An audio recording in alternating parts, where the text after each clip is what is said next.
is just fantastic. Hello everyone, welcome back to a Megon 2 Electric Boogaloo. Today I'd like to talk about how Wikipedia is choosing arbitrarily what is and is not okay, what they will and will not hold firm on, with regards to what is and is not on their platform or deemed acceptable to be on their platform or noteworthy enough to be on their platform. To demonstrate this, we're going to insert David Firth. If you've never heard of David Firth, then you are clearly very new to the internet. David Firth is renowned, famous on YouTube, for the creation of Salad Fingers, an animation series, a very well done series I might add, with a channel over 1.68 million. Verified there, verified on Instagram, verified on Twitter, they are quite noteworthy, or so you would think. For someone that's been around for over 14 years, somebody that has been consistent for so long, David Firth, aka Salad Fingers, has not had the best run of late when it comes to entries on Wikipedia. You see, Salad Fingers had one, had being the very important word. While I fully can agree that Wikipedia is a rather useless source of information and has been debunked on multiple occasions for pushing false narratives and/or news, you do need, if you're a creator,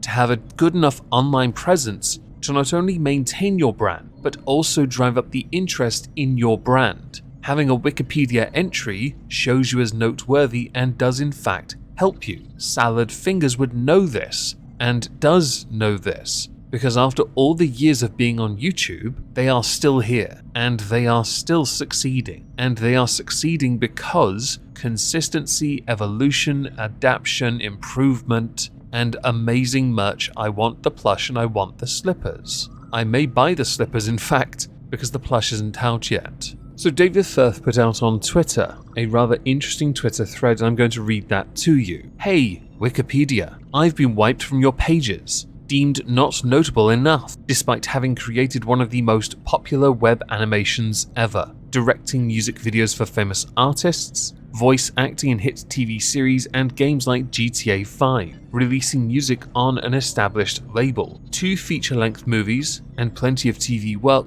while at the same time focusing 99% of my own creative domain, never thinking notability came from what media corporations I'd worked for. I am just a single example of a much larger issue of independent grassroots creatives who reject the notion that success is how many large companies you've worked for, being disregarded due to existing by choice mostly outside of this system because of your specific guidelines for notoriety is that popularity and numbers are irrelevant. If there aren't articles from established sources documenting the journey, which is basically saying that how much you have made an impact on your own doesn't matter. It's how large corporations have been able to benefit from your body of work. Considering publicists are paid to plant stories, and anyone with the money ready can buy their way into established sources, it would seem even as a crowdfunded platform, you are nevertheless motivated by the corporate world you claim to be also outside of. So if this is the case, then why do I care? Well, Wikipedia is integrated into Google searches, and this is the primary way my work is researched. Losing this makes it harder for me as an independent artist. Many people look me up, and of course I want the information to be available. There are a number of things I want to insert upon this, so we're going to dissect it a little so as to provide additional context to support the arguments that David has made. For the first tweet concerning not being notable enough, all you have to do is go to David Firth's own IMDb page with 46 director credits, 49 actor credits, 43 writer credits. There actually are a lot of credits on this. It's quite impressive when you look at it. In the 3rd and 4th tweet, David Firth mentions specific guidelines for notoriety, which would include established sources. Well, I've got one from some British tabloids when Salad Fingers came back to YouTube after a brief break. Does that count? Or does it have to be ones that you consider noteworthy news sources, which to the rest of us, we've been calling fake news for well over a decade. So yes, CNN is on that list,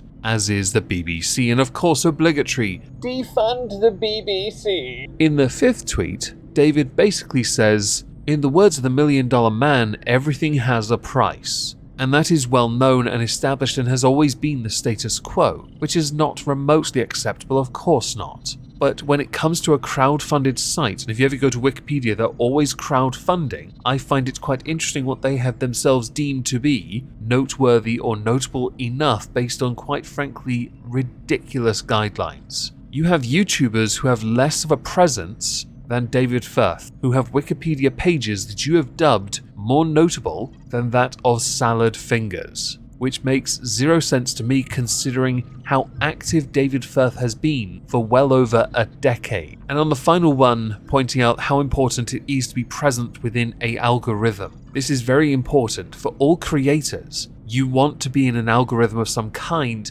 that helps you not just remain relevant, but also make it so that your audience can continue to see your content. Cough, cough, purpose of second channel, cough, cough. Do I need to say that again just in case? Perhaps a sarcasm sign will bring it out for a renaissance. Another interesting aspect about all of this really is that David Firth has actually shown the impressions that tweet thread alone got. Over 4 million. There was a lot of people that noticed that tweet. A lot of people. So what have Wikipedia been doing? I don't know, dealing with the bollocks on Elon Musk's Wikipedia page? Deleting entries for Hunter Biden's investment firm? That's interesting. Oh, and of course, standing firm against Russia, who are threatening fines unless they remove the Ukraine war content. As Wikipedia is known for not having any money, it is of course very important you donate to them so they can pay the fines to Russia. Although once you convert the tens of thousands of dollars fine they're offering to charge them, that'll feed the whole country for a year based on the current state of your ruble, right?